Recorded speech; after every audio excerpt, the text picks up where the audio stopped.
Good day everyone and welcome to another exciting vocabulary video. This is Mr. Stitt and today we're talking about week 16 vocab words for my 8th grade students. And here's a list of the words this week. Agrarian, forage, destitute, drove, reap, and scar. So let's jump into the first word this week and figure out what it means. The first word this week is agrarian. Agrarian. Now this is an adjective, so it describes something, and it means relating to land, land tenure, or the division of landed property. So really anytime you talk about things that's outdoors, that's related to agriculture, that is related to the land, we're talking about agrarian. So you might be really into agrarian hobbies, like going hiking or camping or canoeing and kayaking. You might own agrarian land, or you might be in the agrarian business. Maybe you're a farmer. Maybe you're a cattleman or woman. So anything that has to do with the land is agrarian. So synonyms for this would be agricultural, rural, natural, and rustic. Agrarian. The next word this week is forage. Forage. And it's very related to agrarian, and it essentially means to wander or go in search of provisions. So it's a verb. It's an action. It's something that you have to do.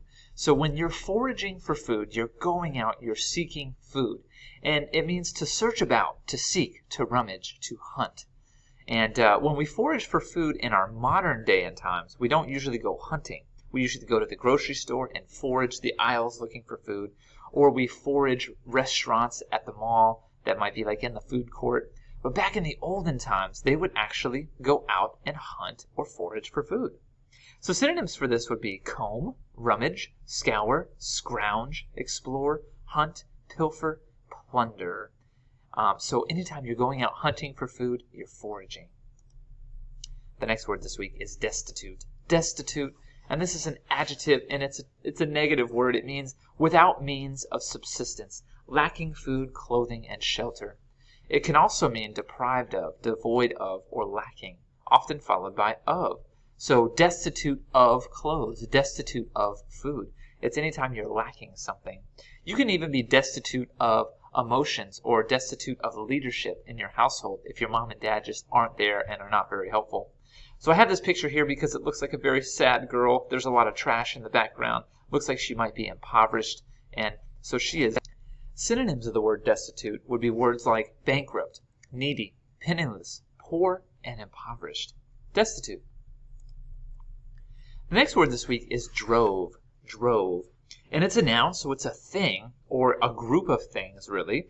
And it's any number of oxen, sheep, or swine, driven in a group, herd, or flock. It's a large crowd of human beings, especially in motion. Or, if you want to just make it a very general word, it can be any large amount of something. So in this image here, I have a drove of chickens. They're following their master, their owner, into the chicken coop, perhaps, because food is being served. So it's anytime a large group of animals or things or people are moving, usually in motion, into a certain place.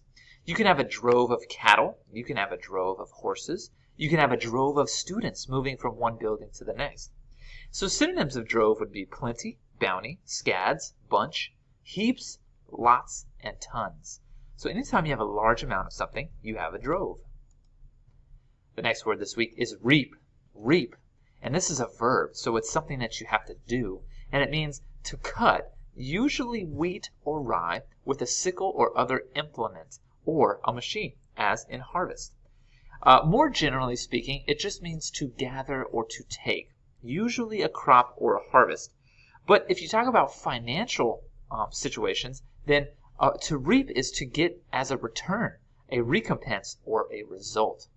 So you can see in this image here we have some children who are on a farm and they are reaping the wheat. So this wheat was cut down. You can see all the heads of the wheat here have been sliced. And so the boy and the girl are going out and reaping or gathering the harvest. Say you're a financial investor and you buy a bunch of property. You might buy it at a low price but reap the benefits of the market increase later. So you have reaped the benefits. You have gained or picked up extra money. So synonyms of reap would be collect, harvest, gather, produce, and gain. Reap. The next word this week you're probably very familiar with, and some of you may even have some scars. And a scar is a noun. It's a thing. And it's a mark left by a healed wound, a sore, or a burn. So you can see in this image here, this person has a pretty nasty looking scar. I'm not sure what it's from, but scars are left after the healing process has taken place. When you've gotten hurt, but your whatever was damaged was healed, a scar will be left. It can also be a lasting after effect of trouble, especially a lasting psychological injury resulting from suffering or trauma. So I like this definition because it's not the literal definition of a scar like we see in the picture, but it's figurative. Say somebody really hurt your feelings, or somebody broke up with you, or a parent or a teacher abandoned you, left you, and didn't help you. You might have a scar from that traumatic event. Say you were in a plane crash or a car crash, you might have a scar that will forever be with you, remembering that event. So synonyms of scar would be blister, defect, disfigurement, and flaw. Scar. Well, thank you so much for joining us this week. Here's a summary of the words we learned for week 16, my 8th grade students. Agrarian, forage, destitute, drove, reap, and scar. Well, thanks again for joining us. I hope to see you next time. Bye.